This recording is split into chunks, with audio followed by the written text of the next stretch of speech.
공의사 나눕니다. 주는 그래도시오 살아계신 하나님의 아들이십니다. 오늘 말씀의 제목은 하나님의 심판과 복음이라는 제목으로 말씀을 증거하도록 하겠습니다. 지난주에는 이방인들에 대한 하나님의 심판, 다시 말하자면 하나님을 마음에 두르기 싫어하는 원죄를 갖고 있는 이방인들이 그 죄의 대가로 하나님의 심판이 따른다는 것을 말씀했습니다. 그 우상 숭배와 동성연애와 여러 가지 정신적인 마음의 문제들이 이들에게 찾아올 수밖에 없는 것이 하나님 형상대로 만드는 인간이 하나님을 마음에 두기 싫어함으로 당연히 일어나는 결과라고 하나님이 말씀하셨습니다. 오늘 두 번째는 유대인들에 대한 하나님의 심판을 말하고 있습니다. 유대인들에게 하나님이 율법을 주셨고 제사장 나라로 사명도 주었습니다.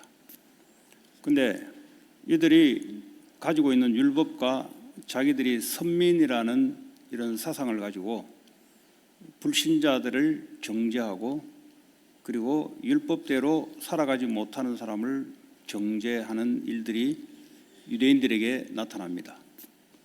오늘날 교회를 다니는 사람들이 자기가 가지고 있는 잣대를 가지고 다른 사람을 정죄하면서 이런 일들이 다시 말하면 너에게는 돌아가지 않을 것 같냐, 이런 얘기를 일절에 하고 있습니다.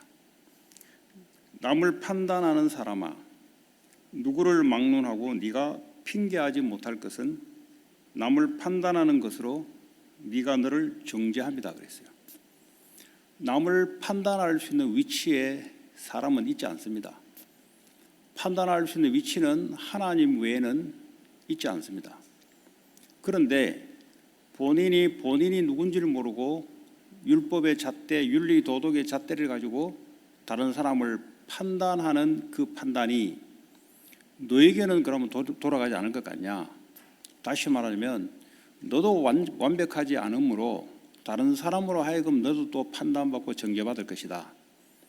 이게 유대인들에게 주는 하나님의 심판의 메시지입니다. 오늘날 교회를 다니는 성경적인 지식을 많이 갖고 있는 사람들이 가지고 있는 성경적인 지식, 이걸 기준으로 사람을 판단하고 또 다른 사람이 또 그 자신을 판단하고 이런 일들이 유대인들 속에 일어나는 거죠. 자, 이런 일을 행하는 자에게 하나님의 심판이 진리대로 되는지를 우리가 아노라. 여기로 말씀 진리란 말은 율법을 말하죠. 율법의 기준으로 결국 너도 하나님의 심판 앞에 서게 될 것이다. 너도 율법을 완전하게 지킬 수 없는 존재인데 어찌하여 율법을 잣대를 가지고 다른 사람을 정죄하고 판단하냐 이 말이죠.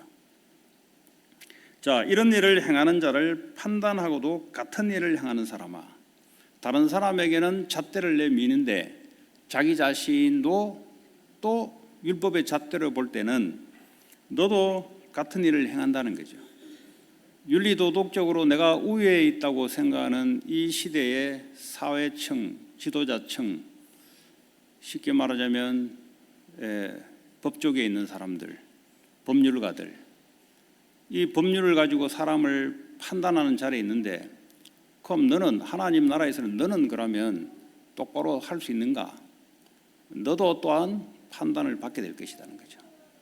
이 세상에는 그 어떤 사람의 행위로 하나님 볼 때 의로운 행위가 한 명도 없다는 사실입니다. 그러니까 불신자든 이방인이든 유대인들은 전부 하나님 죄 아래 들어가 있다는 것을 말씀하고 있습니다. 자, 네가 하나님의 심판을 피할 줄로 생각하느냐? 네가 유대인이다 한들 네가 하나님의 심판을 피한다고 생각할 수 있냐? 4절에 보니까 네가 하나님의 인자하심이 너를 인도하여 그랬어요. 하나님의 인자하심. 자, 이거는 조금 뒤에 설명하기로 하고요. 누가복음 18장 9절에서 14절을 보면은 이 바리새인과 세리 두 사람을 비유를 하고 있습니다. 그 당시에 세리는 아주 악명 높기로 유명한 사람들입니다. 세금을 로마 황제로부터 세금 에이전시를 부여받아서 백성들에게 세금을 걷는데 이 세금을 좀 많이 걷어요. 자기도 좀 가져주면서 로마에 또 올린다 이 말이죠. 이걸 맡은 사람들이 바로 세리입니다. 이 세리와 바리새인은 얼마나 말씀대로 살고 말씀대로 지키는 자입니까? 이 두 사람의 비유를 누가복음 18장 9절에 하고 있습니다. 자기를 의롭다고 믿고 다른 사람을 멸시하는 자들에게 이 비유로 말씀하시되 그랬어요. 바리새인들은 자기들은 율법을 제대로 지킴으로 다른 사람을 멸시하고 있다는 거죠.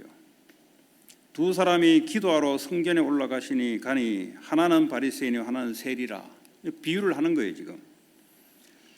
바리새인은 서서 따로 기도하여 이르되 하나님이여 나는 다른 사람들 곧 토색, 불의, 간음을 하는 자들과 같지 아니하고 이 세리와도 같지 아니함을 감사하나이다.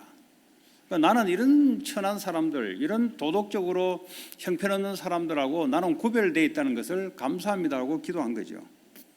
나는 일주일에 2번씩 금식하고 또 소득의 11조를 드립니다. 근데 이 세리는 어떻게 기도했냐? 세리는 멀리 서서 감히 눈을 들어 하늘을 쳐다보지도 못하고 다만 가슴을 치며 이르되 하나님이여 불쌍히 여기소서 나는 죄인이로소이다 하였느니라.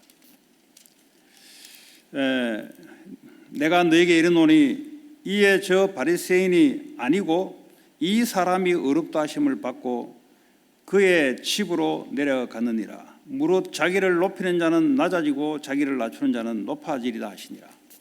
이 비유로 이야기한 거예요 지금. 누가 하나님 앞에서 깨끗하다고 말할 수 있는 자가 누가냐 이 말이에요. 그러니까 누가 하나님 앞에 은혜를 받는 자냐? 내가 죄인이라는 것을 고백할 수 있는 자. 하나님의 긍휼이 필요하다는 것. 그 주님은 제사를 원하지 않고 하나님의 긍휼을 원한다 그랬어요. 그 말은 뭡니까? 하나님, 나는 하나님의 은혜와 긍휼이 필요한 자입니다. 그 이야기죠. 그러니까 이게 신앙생활을 하면 할수록 사람들이 자기가 의롭다고 생각하는 거죠.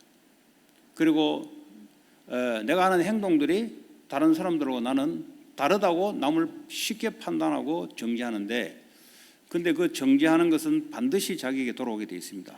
왜냐? 자기가 예수님이면은 정죄할 수 있어요. 왜냐? 행동이 똑바르기 때문에. 그러나 이 세상에 어떤 사람도 행동을 100% 예수님처럼 할 수 있는 사람이 아무도 없기에 예수님 우리를 위해서 십자가에 죽으신 거죠. 그러니까 이 바리새인들이 되면 안 된다는 겁니다. 우리는 날마다 하나님 앞에서 내가 누군지를 알고 하나님 앞에 긍휼과 자비하심과 은혜를 구하려면 내가 누군지를 알아야 돼요. 내가. 근데 신앙생활을 오래 하다 보면은 자기가 뭐가 된 것처럼 생각합니다. 이런 영적 교만이 들어온 걸 하나님 제일 싫어해요. 영적 교만이 들어오면 하나님 그 교만한 자를 대적하십니다. 자, 그러면서요, 하나님 이제 4절에 하나님의 인자하심이 너를 인도하여 회개하게 하심을 알지 못하여, 하나님이 지금 여기서 돌이키도록 하나님이 기다리고 있단 말이죠. 그의 인자하심과 용납하심과 길이 참으심이 풍성함을 멸시하느냐. 다시 말하면 지금 당장 너한테 진노를 내가 내리지 않는데 너 지금 하나님이 참고 있다는 걸 너 모르냐 지금 이 말이에요. 하나님의 심판과 진노가 너에게 즉시 떨어질 수 있는데 너는 계속해서 네가 의롭다고 지금 착각하고 있는데 하나님이 지금 참고 기다리고 있다는 것을 몰라? 이런 이야기예요 지금. 다만 네 고집과 회개하지 아니한 마음을 따라 진노의 날, 곧 하나님의 의로우신 심판이 나타나는 그날에 임할 진노를 네게 쌓는도다. 지금 너는 계속해서 하나님의 진노를 계속 쌓고 있는 거야. 빨리 거기서 돌아오도록 하나님이 기다리고 있는데 너는 지금 그걸 모르고 나는 의로우니까 나한테는 진노가 없겠지, 심판이 없겠지, 나한테는 재앙이 없겠지, 지금 이렇게 착각하고 있다는 거죠. 하나님이 좀 기다리고 있다는 거죠. 참고 기다리고 있다는 거죠. 자, 그러면서 6절에 보니까요, 예, 하나님께서 각 사람에게 그 행한 대로 보응하신다 그랬어요. 하나님의 심판의 기준이 뭐냐? 너가 행한 대로 내가 보응하겠다는 거예요. 행한 대로. 네가 심은 대로 거두게 될 것이다. 네가 네 자신이 누군지를 모르고 계속 심게 되면은 그 열매를 너는 가져가게 될 것이다. 이 말이에요. 섬찟하죠? 그러니까 사람들이 하나님을 누군지 잘 모르고 하나님의 은혜, 하나님의 사랑, 이걸 자꾸 이야기하니까 다른 측면들을 몰라요. 하나님이 누군지를 몰라서 하나님이 무지해서 지금 일어난 일들이 있는데 말이죠. 빨리 거기서 돌이키라는 겁니다. 빨리 돌이키지 않으면 기다리고 있다가 하나님의 날에 내가 거기에 대한 결과를 반드시 내리겠다는 거죠. 자, 그러면서 심판의 기준이 뭐냐? 그러면 심판의 원리와 심판의 기준이 도대체 뭐냐? 심판의 원리는 행함이라고 이야기하고 있어요. 너가 그 행한 대로 보응하겠다. 그 행함의 기준이라는 거죠. 행함. 보니까 8절에 보니까 오직 당을 지어 그랬어요. 당을 진다 말은 자기의 욕심을 가지고 사람의 무리를 자기의 파티, 그러니까 자기 그룹을 만드는 이런 사람, 자기 욕심을 이루기 위해서 그렇게 파리를 만드는 거죠. 당을 지어 진리를 따르지 아니하고 그랬어요. 그러니까 자기 욕심을 가지고 있는 사람들은 자기와 생각이 같은 사람끼리 무리들이 모이게 돼 있어요. 그러다 보니까 이것이 뭐죠? 진리를 절대 따르지 않습니다. 자기 욕심대로 가는 사람들입니다. 불의를 따르는 자에게는 진노와 분노로 하시니라. 하나님의 진노와 분노가 있다는 거죠. 그리고 악을 행하는 각 사람의 영예는 각 사람에게 말이죠. 환난과 공고가 있으리니. 그러니까 요 고집 절대 요걸 내려놓지 않아요. 자기가 옳다고 생각하고 자기 고집을 가지고 하나님을 대적한단 말이에요. 요걸 하나님이 금방 때리진 않아요. 기다리다가 어느 날 시간표 될 때는 하나님이 건들기 시작합니다.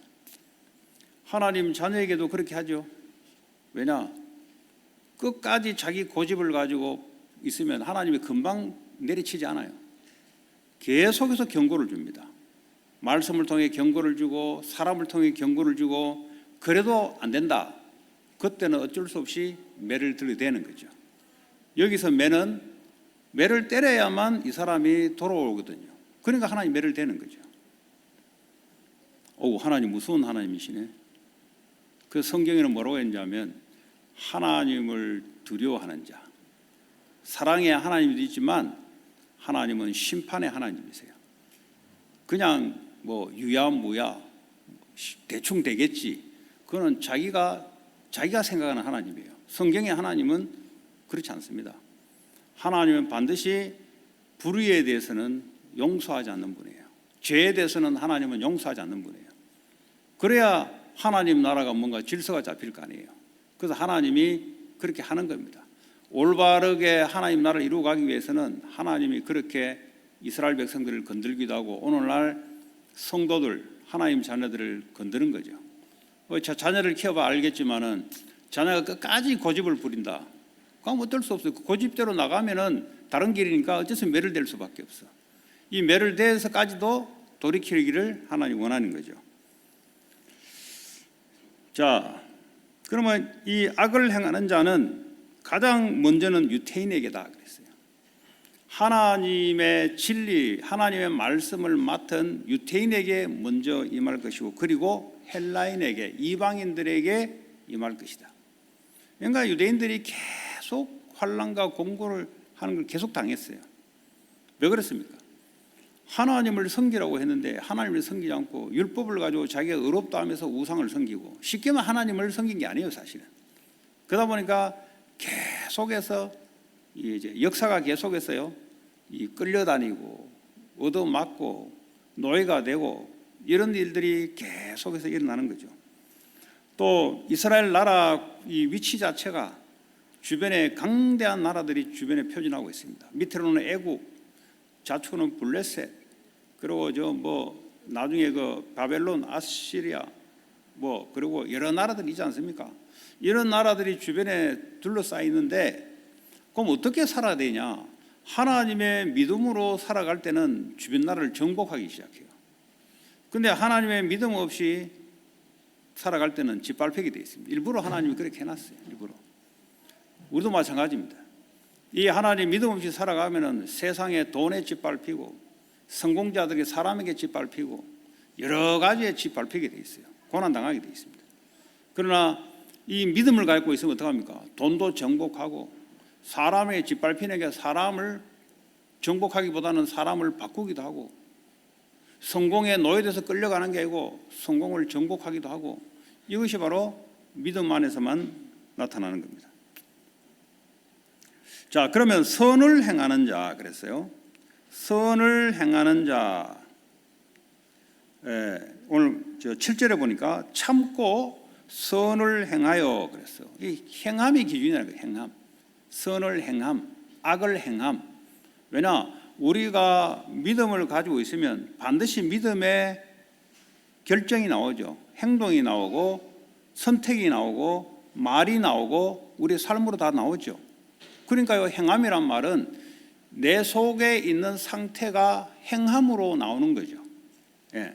그래서 선을 행하여, 선을 행한다는 게 뭡니까? 복음에 대한 믿음, 예수 그리스도에 대한 믿음, 이걸 믿고 이게 따라 하나님의 인도와 하나님의 역사를 따라 행하는 사람, 삶을 살아가는 사람들은 종기와 썩어지지 아니함을 구하는 자에게 영생으로 하시고 그랬어요. 자, 그리고 10절에 선을 행하는 각 사람에게는 영광과 종기와 평강이 있을 것이다 그랬어요. 여러분, 복음에 믿는 믿음 속에서만, 하나님의 성령 인도 역사 속에서만 하나님의 영광과 존귀함, 이 사람이 존귀하게 받는 거죠. 왜 이 세상에 블레셋을 가지고 노예로 취급당하고 왜 세상이 멸시를 당하냐? 왜 세상이 나를 어렵게 만드냐? 악을 행해서 그래요. 선을 행하는 자는 영광, 하나님의 영광도 나타내지만 우리의 영광도 또 나타나는 거죠. 그러면서 존귀함, 그리고 평강. 이 평강은 예수님에게만 있는 평강입니다.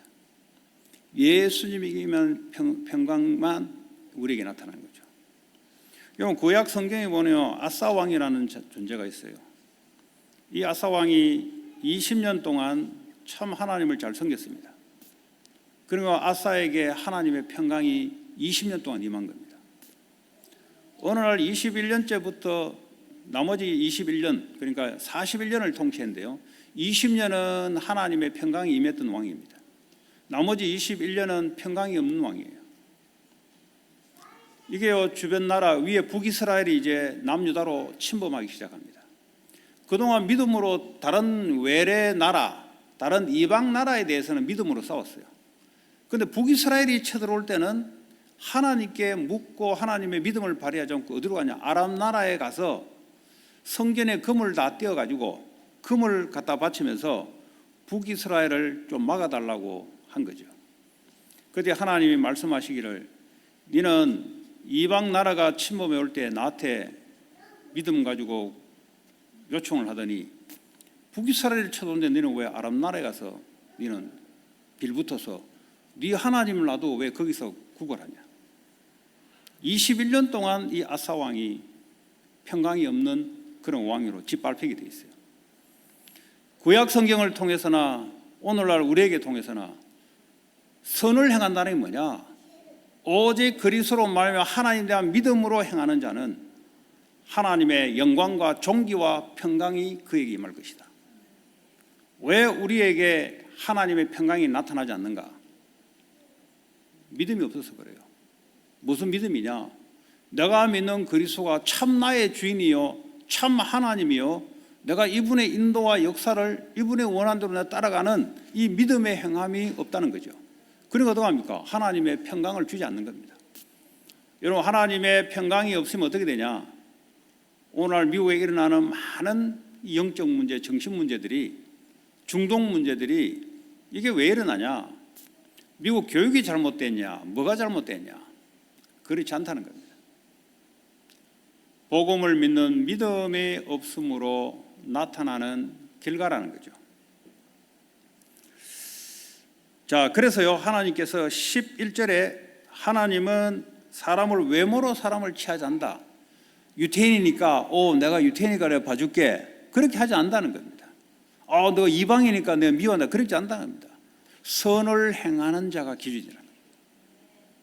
그리스도만, 창세기 3장 15절에 여자의 후손 오신 그리스도를 믿는 복음에만 하나님의 의가 나타나는데, 이것을 믿는 것이 바로 선이고, 이 주님과 말씀으로 함께 동행하고 주님의 인도와 역사 속에 있는 이 행하는 자들에게 계속해서 하나님의 평강과 존귀함이 나타나는 것으로 말씀하고 있습니다.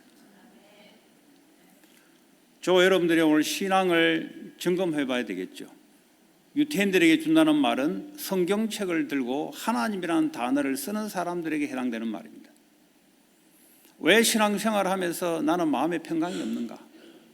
하나님의 평강이 없으니 옛날에 세상적으로 놀던 그 즐거움, 그 플레저로 빠지려고 들어가려고 그래요. 그 하나님의 평강을 한 번도 누려보지 못했다는 소리예요. 한 번이라도 하나님의 평강을 맛을 본 자는 마약하고 비교할 수 없잖아요. 예? 남자 여자 만나가지고 그 데이트하고 사랑을 나누는 것보다 더 센 게 하나님의 평강입니다. 이걸 맛을 못 보면 세상으로 가게 돼 있어요. 그게 바로 세상에 짓밟힌다는 소리예요. 성공의 맛을 본 사람, 좋은 거죠. 그 성공자들의 성공의 맛을 봤으니 이 하나님의 평강의 맛을 못 보면요, 그쪽으로 빠지게 들어가게 돼 있어요. 그런데 그걸 보고 사로잡힌다 그래요. 세상에 사로잡히고 마귀에 사로잡히고 하나님이 만들어 놓은 크리에이션, 피조물에 사로잡히니 그걸 보고 우상숭배라 그럽니다. 하나님이 제일 싫어하는 것이 뭐냐? 하나님을 섬기지 않고 피조물을 마치 삶의 기준인 것처럼 마음에 두고 따라가는 걸 하나님 제일 싫어합니다. 반드시 3, 4대까지 하나님이 죄를 갚겠다 그랬어요. 오늘 저와 여러분들이 오늘 이 말씀을 들으면서 왜 우리에게는 오직 복음인가? 지난번에 이방인들에게는 왜 오직 복음인가? 우리에게는 왜 오직 복음, 이것이 왜 필요한가를 로마서를 통해서 사도 바울이 말씀하고 있는 거죠. 자, 그러면 심판의 기준이 뭐냐? 무엇은 기준을 가지고 심판을 하냐? 17절에 보면은 17절 아니죠. 12절에 보면은 무릇 율법 없이 범죄한 자, 이거는 이방인들을 말합니다. 이방인들은 율법을 주지 않았습니다. 그 대신 뭘 줬냐? 마음의 율법인 양심을 줬어요. 양심을 안에 넣어가지고 양심이 반응하도록 하나님이 만드셨어요. 그게 이 사람들에게는 율법이죠. 그러니까 십계명 율법을 주지 않았어요. 그러나 양심이라는 걸 줘서 양심이 반응하도록 하나님이 이방인들에게, 불신자에게 한 거죠. 그래서 율법 없이 범죄한 자는, 이방인들 말하죠, 또한 율법 없이 망하고 그랬어요. 율법 없이 범죄했기 때문에, 범죄는 뭡니까? 하나님의 마음을 두기 싫어하는 원죄를 말하는 거죠. 그럼 너희들은 율법 없이 망하고, 무릇 율법이 있고 범죄한 자나, 율법을 줬는데 율법대로 살지 못했다. 자기들은 율법대로 산다고 했거든요. 근데 하나님은 야, 네 율법대로 못 살지 않냐? 왜 다른 사람을 정죄하냐? 너도 정죄받을 것이야. 그 말은 너는 율법대로 못 산다 이 말이죠. 율법 없이 있고 범죄한 자는 율법으로 말미암아 심판을 받으리라. 그러니까 양쪽 다 이방인이든 유태인이든 할 것 없이 전부 다 뭐죠? 하나님의 심판 속에 들어간다는 거죠. 그 하나님의 심판의 기준이라는 거예요. 기준. 네. 자, 그래서요 13절에 하나님 앞에서는 율법을 듣는 자가 의인이 아니요 그랬어요. 이 유대인들은 율법을 얼마나 많이 들었습니까? 그 자기들이 착각해요. 들었기 때문에 자기들은 그렇다고 착각하는 겁니다. 복음을 들었기 때문에 내가 지금 복음을 누린다고 착각하는 겁니다. 복음을 들은 거지, 아는 거지, 실제 누리고 행한 건 아니란 말이죠. 그 말이에요 지금. 그래서 율법을 듣는 자가 의인이 아니요 율법을 행하는 자라야 의롭다 하심을 얻으리냐. 그 율법을 행할 수 있는 자는 아무도 없다 이 세상에. 예수님 한 분만 율법을 행하셨어요. 그래서 그분이 죄가 없는 분입니다. 하나님이 자체가 되기 죄가 없지만 사람으로 이 땅에 오셔서 33년을 살면서 율법의 1.1획도 그분은 다 지켜낸 분이에요. 사람으로서 인간의 육체를 가지면서. 그러니까요, 예수 그리스도만 죄가 없는 분이고 율법을 완성시킨 분입니다. 자, 그래서 율법을 행하는 자라 의롭다고 예수님만 의로운 거죠. 예수님만. 자, 그러면 오늘 보니까 율법 없는 이방인이 본성으로 율법 일을 행할 때, 본성이란 말은 안에 양심을 가지고 양심의 반응으로 율법 일을 행할 때 이 사람은 율법 없어도 자기가 자기에게 율법이 되나니, 율법을 안 좋은데 양심이 그게 기준이 된다 이 말이죠. 아, 내가 이렇게 하니까 양심이 반응이 나타난단 말이에요. 아, 이렇게 하면 안 되겠구나. 그 양심이란 걸 줬단 말이에요. 자, 이런 이들은 그 양심이 증거가 되고 그 생각들이 서로 혹은 고발하며 혹은 변명하며 그 마음에 새긴 율법의 행위를 나타내라. 불신자들은 양심이 율법이란 거죠. 양심이. 유대인들에게는 율법이 율법이라는 거죠. 그러니까 둘 다 핑계할 수 없도록 하나님이 기준을 다 준 거란 말이죠. 자, 그러면 왜 오직 복음이 아니면 이방인이든 유대인들이든 심판을 면할 수 없다는 겁니다. 제가 이런 이야기를 많이 들었어요. 아니, 목사님 뭐 예배도 안 드리는데 뭐 망할 것 같이 뭐 들었는데 뭐 전혀 그런 게 없네요. 그러더라고요. 내가 LACC에 복음 전을 가는데 아는 학생을 만났어요. 야, 너 오랜만이다 하니까 요즘 뭐 신앙생활 잘하고 있냐니까 아이, 저 교회 안 다니지 꽤 됐습니다 하더라고. 그런데 얘가 하는 말이 그래요. 야, 그러면 잘 됐다. 너 나랑 내 오는데 같이 성경 공부하자니까 하는 말이 뭐냐면, 아이, 목사님 뭐 예배 안 나가도 뭐 아무 일 안 생기대요 하더라고. 그걸 걔는 막 예배 안 나오면 막 뭐가 떨어져 죽는 줄 알고 이렇게 이제 생각한 것 같아. 하나님이 기다리고 있어요. 하나님이 바로 하지 않습니다. 기다리고 계속 노티스를 줘요. 그 도저히 이게 안 먹힌다. 그때는 얘는 안 되겠다. 그때는 하나님이 자기가 좋아하는 거, 그의 반응으로 하나님 하십니다. 몸을 되게 아끼면 병을 갖다 주겠죠. 그래야 돌이키니까. 돈을 되게 아끼는 놈들은 돈을 뺏어가겠죠. 그래야 얘가 돌이키니까. 하나님이 자기 자녀를 사랑하는데 어쨌든 이게 올바른 길이 뭔지를 아니까 지가 제일 좋아하는 걸 걷는단 말이죠. 그래야만 얘가 돌아오니, 그래야만 자기 하나님 앞에 엎드릴 수 있으니까. 우리가 이렇게 살아갈 수도 있겠지만 그거 하지 말라는 겁니다. 그 평상시에 고집이 뭔지 아세요?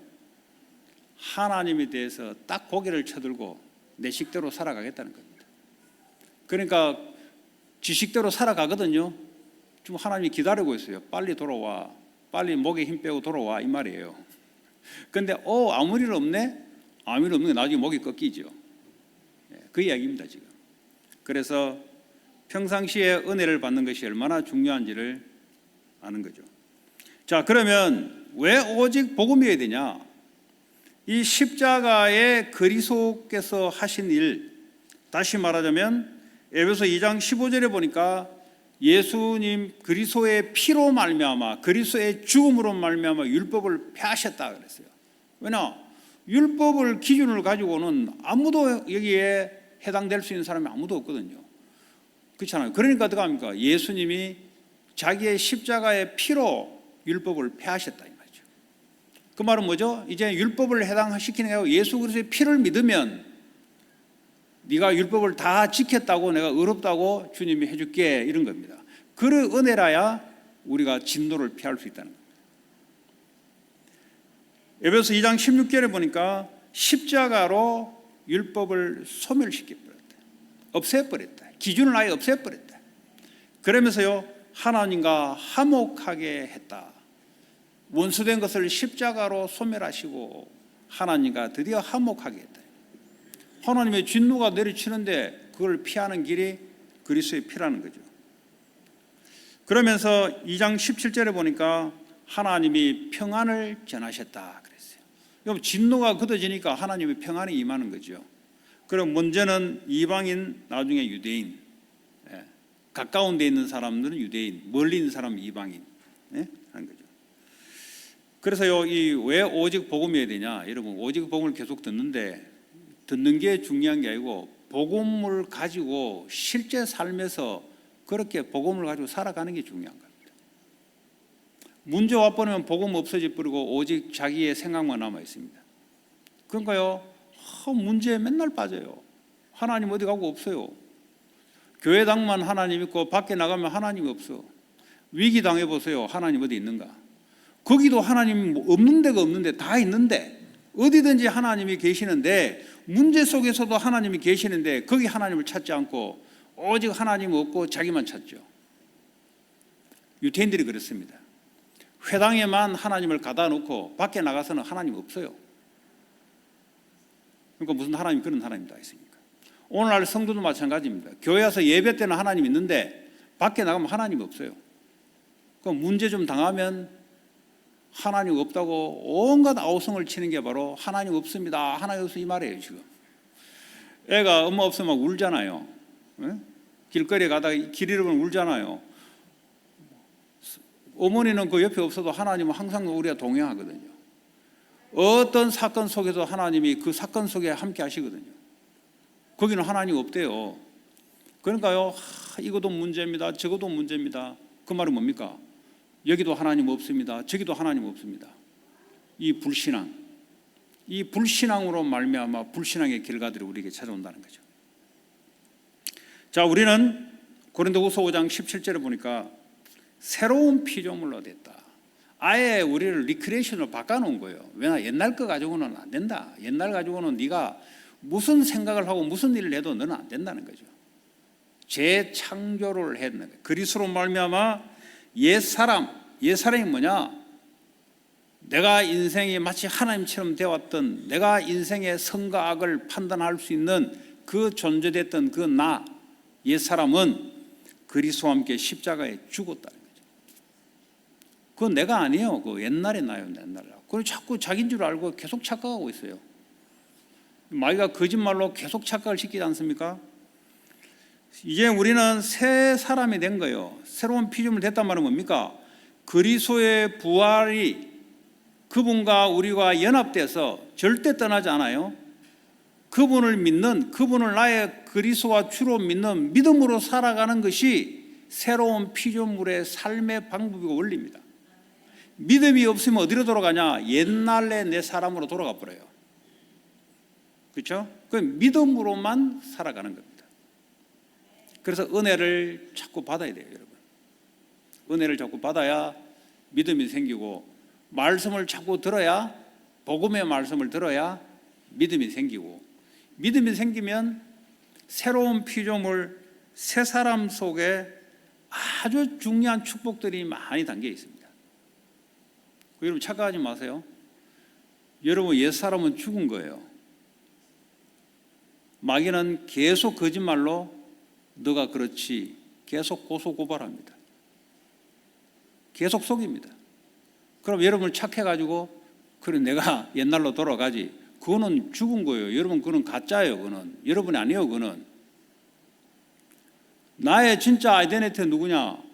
그리스도와 함께 그분을 믿는 믿음으로 살아가는 것이, 그게 새로운 내 아이덴티티가 바뀐 거예요.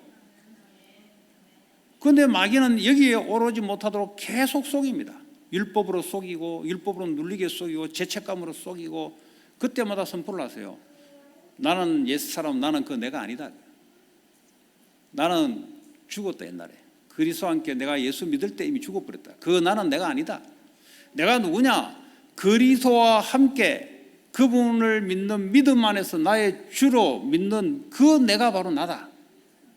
여러분은 새로운 피조물도 그 찾아내야 돼요. 그 억울하게 맨날 옛날의 자기로 그냥 착각하는 거죠. 바울도 그랬습니다.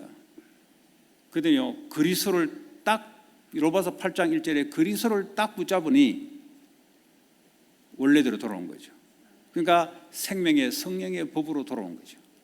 아니면요, 자꾸 속아요. 죄와 사망의 법, 옛사람으로 자꾸 속아요. 거기는 선을 행할 능력이 없다 그랬어요. 여러분, 옛사람의 여러분들은 선을 행할 능력이 없어요. 계속 저주입니다. 거기는. 그 왜 저주 받아야 될 내가 자꾸 왜 그리 돌아갑니까? 근데 그게 또 좋대요. 나 옛날에 했던 게 너무 좋아.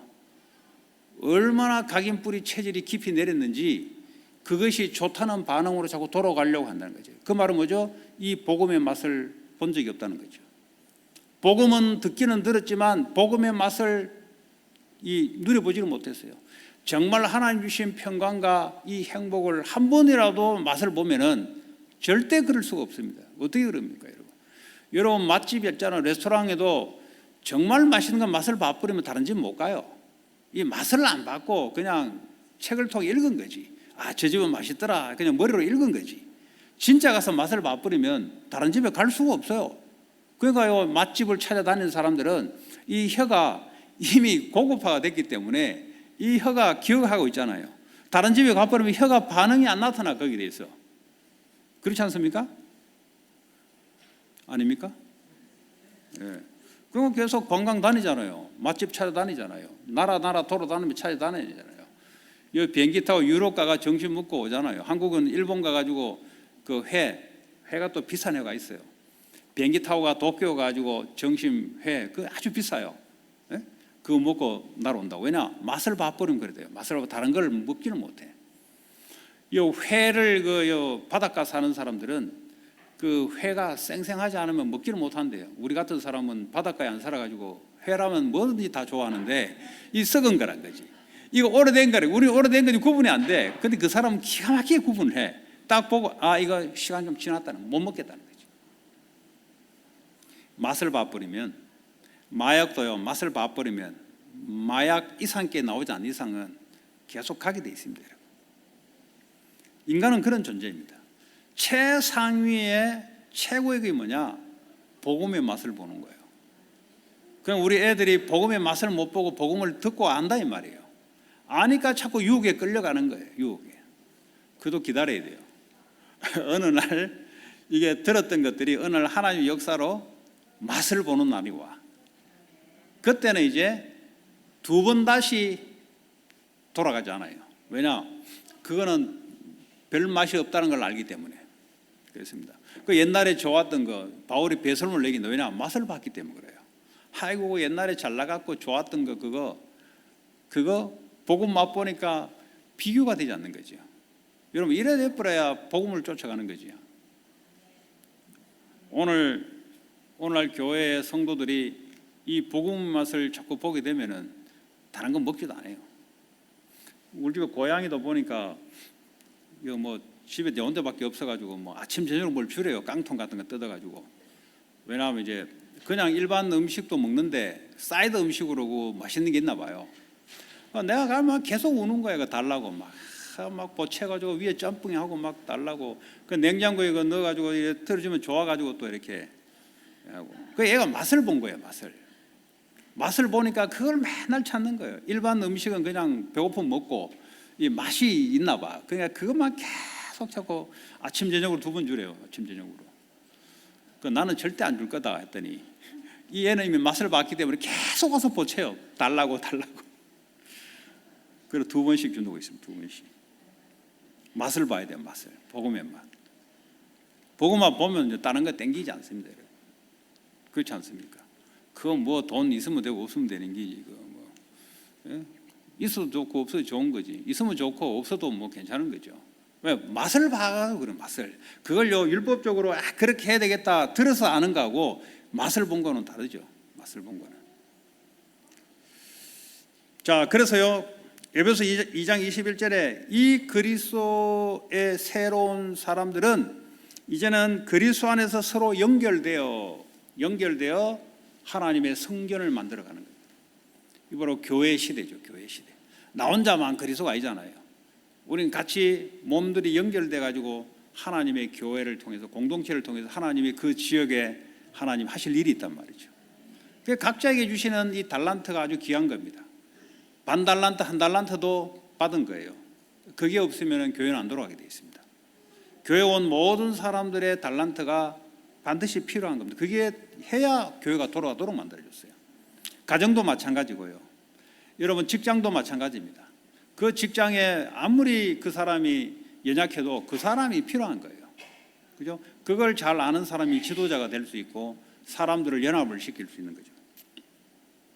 자, 우리는 마태복음 5장 13절 14절에 보니까 세상의 빛이라고 먼저 하지 않고 세상의 소금이다 그랬어요. 소금은 뭡니까? 내가 소금이 녹아져 버려야 되지. 내가 녹아져야 소금 맛을 내잖아요. 소금이 녹아지지 않으면 맛을 낼 수가 없는 거죠. 그런데 왜 설교나 이런 데 보면 소금 이야기 안 하고 빛만 자꾸 이야기하냐? 빛은 좋잖아요. 발광하잖아요. 발광. 다른 사람에게 멋있는 걸 나타내잖아요. 그 소금은 절대 이야기 안 해요. 소금은 내가 녹아 없어져야 되거든. 내 자신 자아가 없어져 버려야 되고 오직 그리스도가 스며들어가서 사람을 부패한 걸 살려내야 되거든요. 그 소금 하기 싫어요. 나는 빛 할래, 빛. 내 존재감도 100% 나타나고 주님도 나타나고 절대 나타나지 않습니다. 절대 나타나지 않습니다. 내 자아, 내 고집, 나의 야망 이거 완전히 내려놓는 거죠. 그럴 때 그리스도의 맛이 여러분 살고 있는 현장으로 스며들어가기 시작합니다. 하나님의 형상대로 만든 인간은 하나님이 실체고 우리는 형상입니다. 메인이 주님이고 우리는 사이드예요. 하나님이 우리를 통해서 그 맛을 나타내도록 만들었단 말이에요. 우리의 형상 가지고는 절대 생명력이 있는 맛이 나타날 수가 없어요. 우리 피조물이기 때문에 절대 그걸 창조해낼 수가 없어요. 그런데 사람들이 고집을 부리거든요. 내 사상을 심으려 하고 내 걸 고집하려고 하고 그러니까 하나님이 나타날 수가 없는 거죠. 그러니까 누구에게 하나님 역사하냐? 나는 하나님의 형상입니다. 오늘 그 세리처럼 나는 아무것도 아닙니다. 하나님의 긍휼과 하나님의 능력이 나를 통해서 나타나게 하여 주옵소서. 그게 이미지란 말이에요. 이미지는 실체가 아니에요. 반드시 실체와 이미지가 연합돼서 이미지를 통해 실체가 나타나도록 만들었어요. 우리의 지정의를 통해서 하나님이 우리의 지정의를 스며들어서 우리를 통해서 삶과 말과 행동과 여러 가지가 나타나도록 만든 것이 바로 하나님의 형상입니다. 그럴 때만 하나님이 그들에게 축복하시며 생육, 번성, 충만, 다스리고 정복하는 일들이 나타나요. 그전에는 이스라엘이 늘 정복당했어요. 왜냐? 이미지 주제의 쥐가 말이죠. 하나님을 찾지 않고 우상을 찾으니 그러니까 맨날 정복당하는 거죠. 오늘날 저와 여러분도 마찬가지입니다. 소금, 우리는 세상의 소금이다. 뭐 세상을 또 등져서 또 어디서 도망가겠대요. 그건 멍크도 아니고 우리는 세상의 소금입니다. 세상을 떠나가지고는 거기는 없어요. 하나님의 세상 가운데 우리를 통해서 주님 역사하겠다는 겁니다. 그래서 우리는 뭐죠? 세상 속으로 들어가는 거예요. 세상 속으로. 하나님의 형상이 회복되지 않으면 세상을 등져서 도망가려고 다녀요. 그 이미 힘이 없다는 증거죠. 저 산으로 올라가 머리 깎고 말이죠. 왜냐? 사람들 징그럽다는 거죠. 욕심 많은 세상 가까이 하기 싫다는 거죠. 그럼 머리 깎고 올라가가지고 그냥 목탁 치면서 그냥 도 닦으면서 아유 나 세상 싫어. 그러면서 또 밥 얻어 물려면 또 세상이 내려오는 주제에 말이지. 그렇잖아요. 세상에 있는 밥을 얻어 먹어야 쥐들이 농사도 안 짓는데. 성경하고 안 맞는 거예요. 그거. 우리는 세상의 소금이요 세상의 빛이다. 우리의 정체성입니다. 이게. 나는 그렇게 안 살겠습니다. 그 성경에는 그런 말이 없어요. 복음을 알고 복음의 맛을 보면은 우리는 세상의 소금이요 세상의 빛이다. 그래서요 성령에 함께 그리스도 대신 그리스도 성령이 나와 함께 믿는 겁니다, 여러분. 그 성령의 인도를 받는 행함이 있어야 돼요. 성령 인도를 받아야지 우리 삶 속에. 성령 인도를 받지 않고 그렇잖아요. 그러니까 한국에 갔더니 우리 딸이 막 전화 왔어요. 막 엄마가 어느 교회 미션홈에 나를 가다 놓는다고 막 일주일, 2주간 나는 미국에서 갈 때 약속을 했는데 나는 빨리 할머니 집에 가서 할머니랑 놀고 싶다고 나를 빨리 미션홈으로 넣는 것을 빨리 안 했으면 좋겠다고 나한테 막 어제 저녁에 왔더라고. 기다려봐라 내가. 그 저 엄마한테 애를 그렇게 어른이 좋다고 밀어 넣으면은 그 옛날에 그 사역 다 해봤지 않았냐. 애들이 미국에 와서 저기 엄마들은 막 갖다 밀어 넣으면 되는 줄 알았더니 애들이 더 사이드 이펙이 나가지고 그리고 자기는 이제 마지막 미국 오기 전에 그때 그 교회 미션 온 거 가지고 있을래. 그렇게 해라. 그렇게 해라. 그러니까 그러지 않게 살았던 애를 어른 보는 기준에 그 미션홈으로 이제 뭐 한다니까 참 처음으로 또 TCK인가 뭔가 또 제3국에서 온 애를 한대요. 그래서 그 애를 넣었으면 좋겠다고. 놔두시라 그냥. 놔두시고 자기가 끝나고 난 뒤에 가겠다니까 그렇게 해라고. 억지로 갖다 밀어 넣는다고 애 반감만 더 심해지고 그렇지. 그러니까 네가 기도해. 기도 안 해. 엄마와 이모들이 나를 그렇게 봐. 그거 안 먹히는 거지 애들한테. 어쨌든 성령의 인도를 받도록. 내가 좋다고 좋은 게 아니잖아요. 그렇잖아요. 애가 아무리 어리더라도 애의 의견도 존중해가면서 해야 되잖아요. 아니면 부작용이 나요. 부작용. 자, 성령의 인도, 성령의 충만함. 우리의 삶이 뭐냐? 성령의 충만함을 받는 삶이에요. 그럼 어떻게 합니까? 성령의 역사가 일어난다고요. 그 속에서 성령의 인도를 받는 우리의 삶의 행함이 나오는 행함. 여러분 행함 하니까 자꾸 율법을 기억하는데 율법대로 내가 살려고 하는 것이 아니고요. 성령의 힘으로 하나님의 인도를 받는 그 행함, 그걸 보고 선을 행한다 그래요. 우리는 어떻게 살아가야 되냐? 하나님의 영으로 충만하게 하여 하나님의 인도를 받는 삶. 하나님의 역사 속에 응답을 보고 가는 삶. 얼마나 쉽습니까? 그런데 이 맛을 못 보면은 끝까지 지 고집대로 살려고 해요. 그 결론은 뭡니까? 결국은 돌아와야 돼요. 하나님 자녀를 그냥 두지 않습니다. 반드시 건드려서 돌아오게 만듭니다. 그러면 갔던 길을 돌아올 때는 조금 힘들어요. 자기 고집도 꺾여야 되고 그게 고통이거든. 그 하나님 은혜 속에 있는 게 중요합니다. 결론적으로 누가복음 6장 37절에 38절을 참고하면서 비판을 하지 않으면 너도 비판을 받지 않을 것이다. 우리는 비판할 수 있는 그게 안 돼요. 왜냐? 우리가 예수님 같이 완벽하게 내가 행할 수 있으면 괜찮은데 아니잖아요. 십자가에 그 하나님의 보혈의 피를 의지해서 살아가는 존재지 우리가 그냥 스스로 내가 내 힘으로 내가 살아갈 수 있다? 아니잖아요. 그리고 네가 정죄하지 않으면 정죄받지 않는다 그랬어요. 왜 네가 다른 사람이 정죄받냐? 네가 정죄를 해서 그렇다는 거죠. 네가 용서하면 용서함을 받을 것이다. 너 왜 용서 못 받냐? 용서 안 해서 그래. 용서 안 해서. 그리고 남에게 주면 넘치도록 안겨 받을 것이다. 그게 하나님 원리예요. 이게 그 주는 자가 돼야 돼. 주는 자. 그럼 어떻게 됩니까? 넘치도록 다시 돌려받을 것이다. 그런데 네가 자꾸 계산하고 머릿속으로 계산하면은 다른 사람도 너에게 계산하면서 그렇게 될 것이라는 거죠. 그러니까 우리가 어떤 편에 있어야 돼요. 그래야 복음 속에 잠겨야 돼요. 그러면 뭡니까? 나도 말마다 하나님께 용서를 받고, 그렇죠? 우리의 행위는 어렵지 못하잖아요.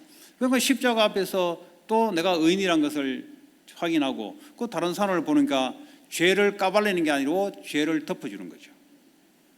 여러분 만약에 여러분 자녀와 부모가 죄를 범했다면 여러분 어떻게 할 겁니까? 동네 사방에 다니면서 까발릴 겁니까? 아니면 덮을 겁니까?